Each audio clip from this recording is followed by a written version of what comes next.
Olá, sejam muito bem-vindos, pessoal, a mais uma live da Biz. Você já me conhece, meu nome é Camila Bidão e a gente está aqui para falar sobre gestão estratégica de negócios. De segunda a quinta, às 13h05, eu estou aqui com você. A gente está falando nessa semana sobre gestão de pessoas para você que quer expandir o seu negócio, tá bom? A gente já falou sobre várias coisas, recrutamento e seleção, falamos sobre treinamento, e hoje a gente vai falar um pouquinho sobre motivação, tá bom? Vamos falar sobre motivação de pessoas. Primeira coisa, o que é motivação? Tem gente que acha que é aquela imersão, aquele treinamento, aquela palestra, aquele vídeo, né, que gera algumas emoções na gente e aí a gente vai lá e vai fazer alguma coisa depois daquilo. Não, isso não é motivação, tá? Motivação não é uma manipulação emocional. Não se trata disso, até porque esse tipo de motivação, ele é um voo de galinha, né? A pessoa sai super empolgada de lá, a primeira adversidade que chega na vida dela, ela vai lá e para. Ela para de fazer aquilo que ela estava fazendo, porque aí as emoções dela foram lá para baixo e aí ela já não faz mais nada. Tá bom? Então, motivação não é isso. Mas esses vídeos, essas imersões são instrumentos, são ferramentas, canais para desenvolver motivação nas pessoas. São muito importantes, mas sozinhos insuficientes. Tá bom? Então, por que eu tô falando sobre isso? O que é motivação? É um motivo para você agir. É um motivo para você agir. E o motivo ele não pode ser puramente emocional, não pode ser um vídeo que te bota lá para cima, não pode ser só uma palavra de encorajamento que te bota lá para cima. O motivo para ação ele tem que ser muito maior do que essa manipulação emocional. Embora você estar com as emoções corretas e adequadas seja crucial para que você consiga realmente desenvolver os resultados que você quer alcançar, né? Você desenvolver performance e alcançar esses resultados. Então, o que é um motivo para ação? O motivo para ação ele está intimamente atrelado a propósito, a algo que vai fazer você sair de onde você está. Ai, Camila, eu já ouvi muito falar sobre propósito. Beleza. Agora, o seu propósito, ele faz tanto sentido para você a ponto de você sacrificar sua vida, você daria sua vida por aquilo? Essa é uma motivação real. Aquilo pelo qual vale a pena você morrer, você se sacrificar. Sacrificar seu tempo, sacrificar seu dia, você sacrificar momentos de lazer, sacrificar coisas que são igualmente agradáveis, são importantes, são boas, mas você sacrifica em prol de um motivo muito maior, né? Então isso é motivação, é quando você tem um propósito na sua vida. Quando eu falei sobre empreendedorismo, teve dos vídeos que eu falei sobre as razões pelas quais as empresas existem. E o primeiro motivo que você pode começar a empreender, e muitas vezes as pessoas começam dessa forma, o principal propósito é servir a si mesmo, é pela sua própria sobrevivência. Essa é uma motivação tremenda.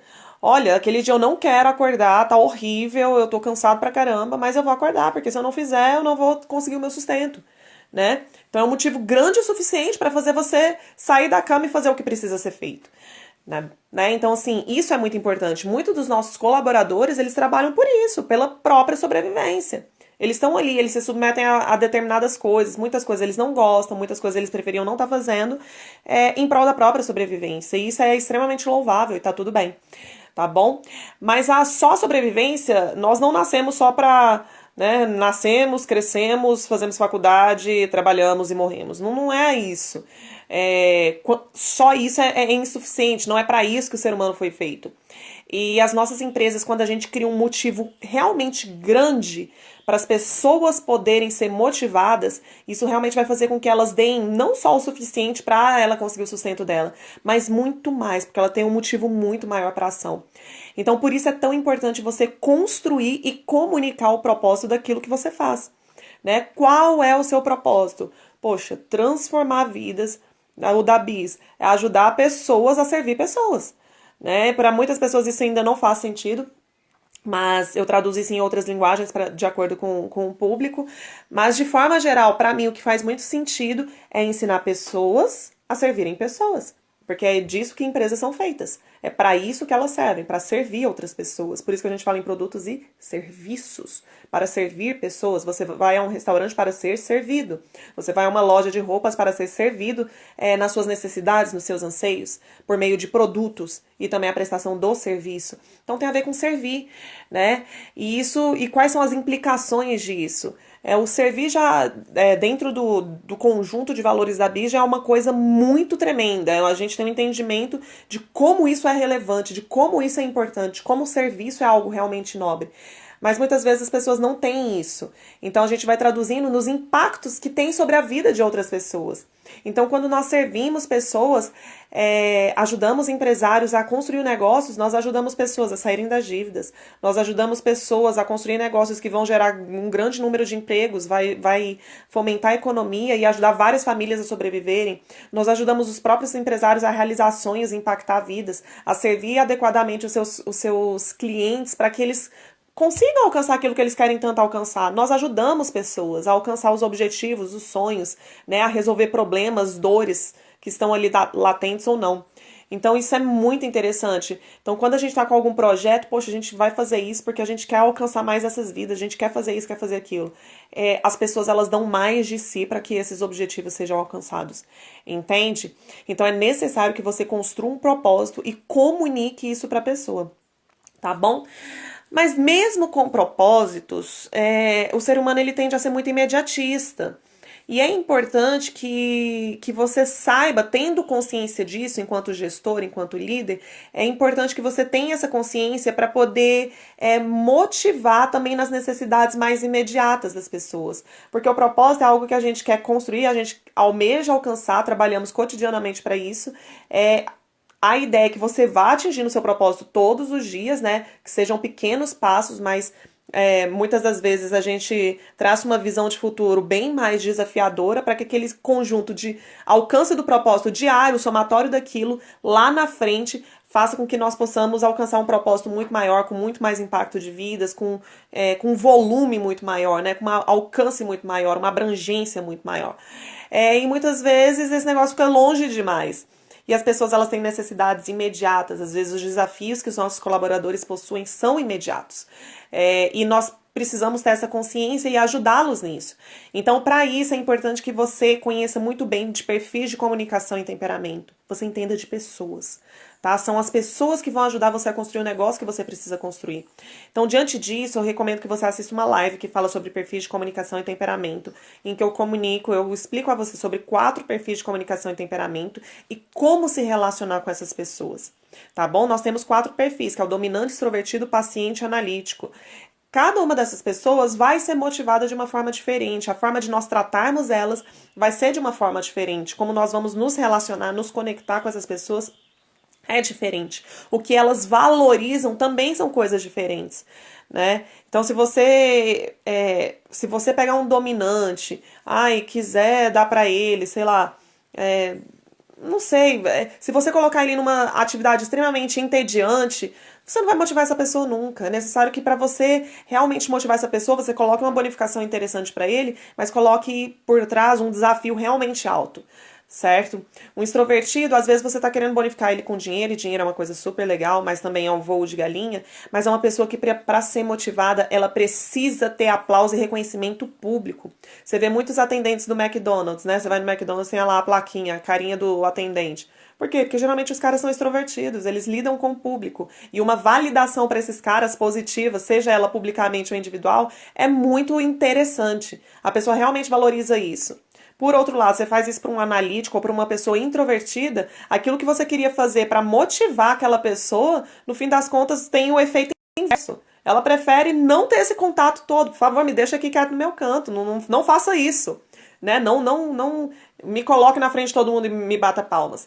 Entende? Então, se você não entender de pessoas, você não vai ter essa consciência e não vai conseguir, de forma adequada, valorizar, motivar o seu funcionário. Criar um motivo para ele agir.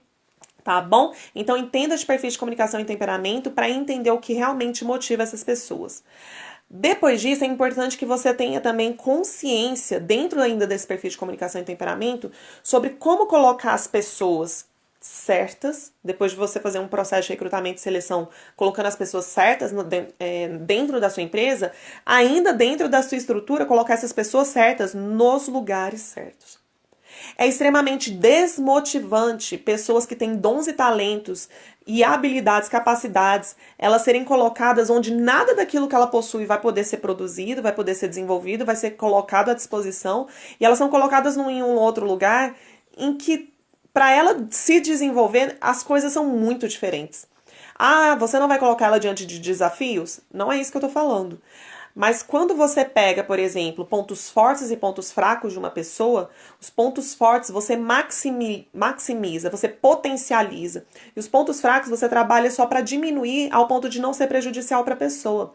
Ninguém é 100% em tudo. Todos nós temos pontos fortes e pontos fracos.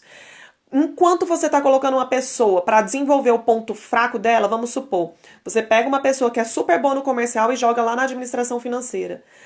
Ela, para às vezes fazer a administração financeira, para ela aprender o que um gestor financeiro já faz, ou já tem habilidade, ou já gosta, essa pessoa da área comercial, às vezes ela precisa desenvolver, ela precisa dispor de tanta energia, tanto esforço, tantos recursos para aprender minimamente, às vezes o que chega em 10% do que um gestor financeiro ou uma pessoa que tem essas habilidades faz em 5 minutos. Mas o comercial vai demorar dias, né? A ideia é que você não faça isso. Senão você torna a coisa extremamente desmotivante. Quando você pega pessoas que têm habilidades e talentos e coloca elas fora desse lugar, você está fazendo com que elas tenham uma pressão emocional muito grande. Tá bom? Ah, não, Camila, mas eu preciso que minha área comercial compreenda um pouco mais de financeiro. Show de bola. Então você vai fazer um treinamento em que vai desafiá-los realmente a desenvolver algumas habilidades que eles não possuem, mas para minimizar o ponto fraco, ao ponto de não atrapalhar a performance deles. Só isso. É necessário que você coloque as pessoas certas nos lugares certos. Caso contrário, você vai ter uma performance pífia, uma performance realmente ruim dentro da sua empresa. E as pessoas vão estar trabalhando desmotivadas, porque elas não gostam de estar ali. Elas não querem estar ali. Não é isso que elas são boas. Entende? Muitos empresários, eles têm insistido com alguns colaboradores no lugar errado. Meu amigo, você está forçando ele para fazer coisas que ele não quer fazer e ele não vai te entregar a performance que realmente ele te entregaria em outro lugar. Tá bom? E por último, pessoal, uma das coisas que o colaborador gosta muito é de promoção. Em linhas gerais, as pessoas gostam de ser promovidas, as pessoas gostam de ter bonificações maiores e melhores, gostam do reconhecimento cada vez maior, né? Que é um atestado de que elas realmente cresceram, que elas são boas. Só que poder e responsabilidade são coisas que têm que caminhar juntas. Uma das grandes dificuldades que eu vejo no meio empresarial são empresários equilibrar essa relação poder e responsabilidade. Muitas vezes os empresários, eles dão muito poder para pessoas e pouquíssima responsabilidade. Quer um exemplo? Deixa livre para gestores comerciais praticarem a política comercial que quiserem. Vai lá e faz e tal. E aí o gestor comercial, ele quer vender. O foco dele é vender. Ele tem muito poder sobre descontos, formas de pagamento e tudo mais. Mas ele não tem nenhuma responsabilidade sobre a gestão financeira do seu negócio. E às vezes ele faz algumas práticas, algumas políticas de desconto ou de formas de pagamento que prejudicam o seu caixa. Então ele tem muito poder e nenhuma responsabilidade. Ou pouca responsabilidade. Ou então você dá muita responsabilidade para as pessoas e pouco poder. Como que isso funciona? Quando você dá muita responsabilidade e pouco poder, você exige demais das pessoas que elas tragam performance, mas elas não têm condições, elas não conseguem, elas não têm ferramentas e instrumentos suficientes, por exemplo, de dar ordens, de punir, de bonificar pessoas, mas elas têm as responsabilidades equivalentes, mas pouquíssimo poder para botar em prática tudo aquilo que é necessário que seja feito para ela cumprir com aquilo que você está pedindo para ela. Né? Eu mesma já passei por essa experiência de ajudar na questão de um marketing de uma empresa, mas eu não tinha nenhum poder, as decisões, o que precisava ser feito estava nas mãos de outras pessoas, mas as pessoas pediam para mim um resultado. E para eu ter aquele resultado, eu precisava do poder, que o poder fosse delegado para mim, para que eu pudesse realmente fazer o que precisava ser feito. E é uma situação extremamente desmotivadora. Extremamente desmotivadora, porque você quer fazer, você precisa fazer, você gostaria de fazer, mas você não tem os instrumentos, as ferramentas e o poder necessário para fazer aquilo que precisa ser feito. Então, para você que quer motivar pessoas, quer dar oportunidade delas crescerem, ter cada vez mais poder e responsabilidade, é necessário que você equilibre essa relação. que você desenvolva pessoas e vá, o que a palavra, né, que durou bastante tempo aí, nem sei se ainda tá, mas é o tal do empoderamento, de dar poder às pessoas, mas poder com responsabilidades equivalentes. Ah, você vai sim ter poder agora sobre essa estrutura, essa parte da empresa, mas você também vai se tornar responsável por todos os resultados dela. E é necessário que você tenha essa compreensão. Tá joia, pessoal? Oi, Camilinha. Pessoal, então de segunda a quinta, às 13h05, tô aqui falando para você sobre gestão estratégica de negócios, tá bom? Nós falamos essa semana sobre gestão de pessoas, o dia de hoje nós falamos sobre motivação e eu espero você na próxima semana, tá joia? Faça uma excelente quinta-feira, grande beijo.